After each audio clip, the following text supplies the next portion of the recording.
said, I teach in the Women's and Gender Studies department and in the Ethnic Studies department. And I just want to say that I appreciate the opportunity to speak because I know a lot of you have a lot on your minds and would love to be here to say a few words. And so I value the opportunity that I've been given to say something.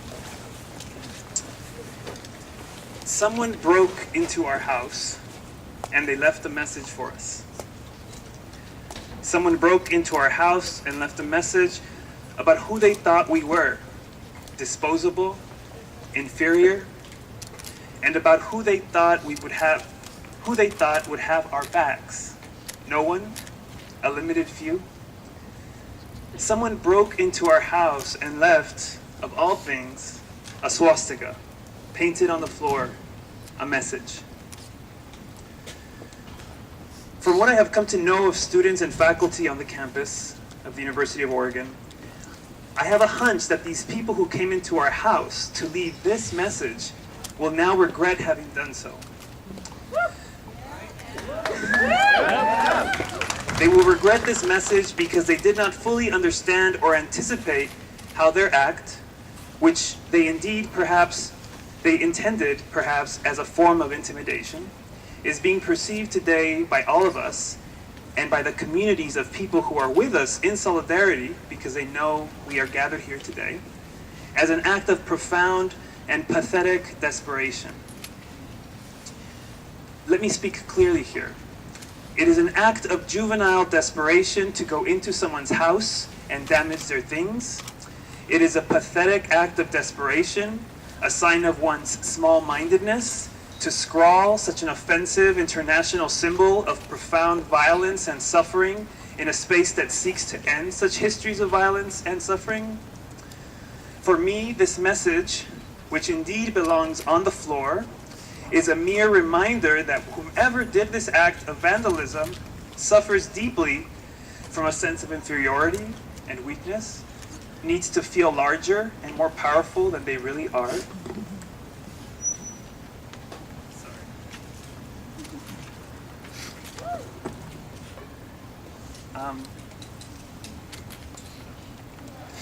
I was thinking literally of a gorilla throwing leaves in the air, trying to stand on 2 feet. Looking out and seeing all of you here today, I have a hunch that they will regret this message, and they have this message that they have left in our house, on our floor, because they did not anticipate or understand how their act of desperation would become a reminder and wake-up call to all of us.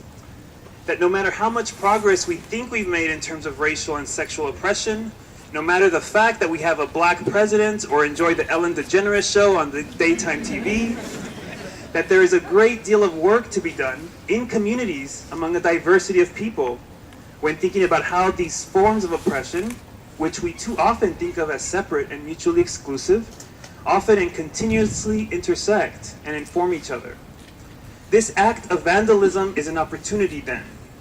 An opportunity for those of us willing to spend the time educating ourselves, talking with each other, learning from each other, and acting alongside each other in resistance to oppression in its many guises and intersecting forms of oppression. I say many guises of oppression because today we have a swastika in our house. But just yesterday I was walking down Willamette Street and a man yelled faggot in my face as he passed me by. And almost every quarter, I have one inconsolably disgruntled student in my course, indignant at the fact that they are being asked to think about white supremacy and racism in a course focused on sexuality. If you didn't catch that, I am not talking about white supremacists here. I am talking about students claiming a progressive agenda who can't see the importance of studying race and sexuality together. The point I am making here is that we must collaborate, and that we often corroborate unwittingly with oppressive circumstances.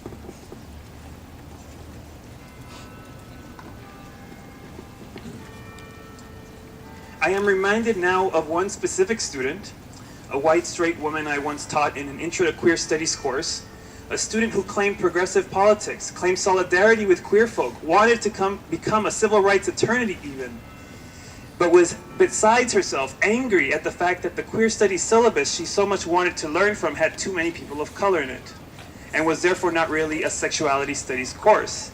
I say to her now, sister, there is a goddamn swastika in our living room.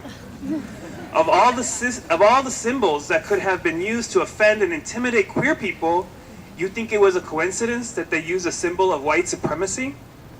Let's not dance around the subject. The time to think of racial and sexual oppression as mutually constitutive is now.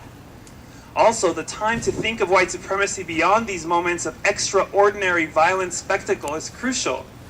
White supremacy in this swastika form is ugly, but uninterrogated forms of white supremacy are even scarier because it catches everyone off guard in some of our most intimate moments. I want to end today by reminding you that there's a lot of work to be done, but that the work that is to be done needs discussion and follow through. Let's not let this act of pathetic desperation, this swastika on the floor, go without plenty of discussion and action. Because even if it is pathetic and desperate, it should remind us that we have barely touched the surface on how we can be in closer solidarity with each other. The people who broke into our home sent us a message. From this pathetic message, let us take away the message that the late Howard Zinn left in his scholarship on American history. That wherever there is oppression, there is certainly resistance and resilience in the face of that oppression. That wherever there has been deep pain caused by imperialism and racism, there has been efforts and achievements of community building across races, genders, and sexualities.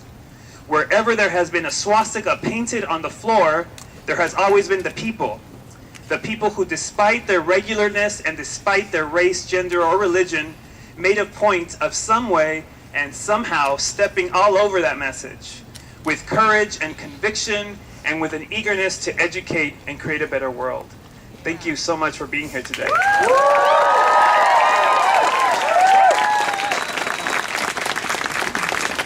I would just like to thank Professor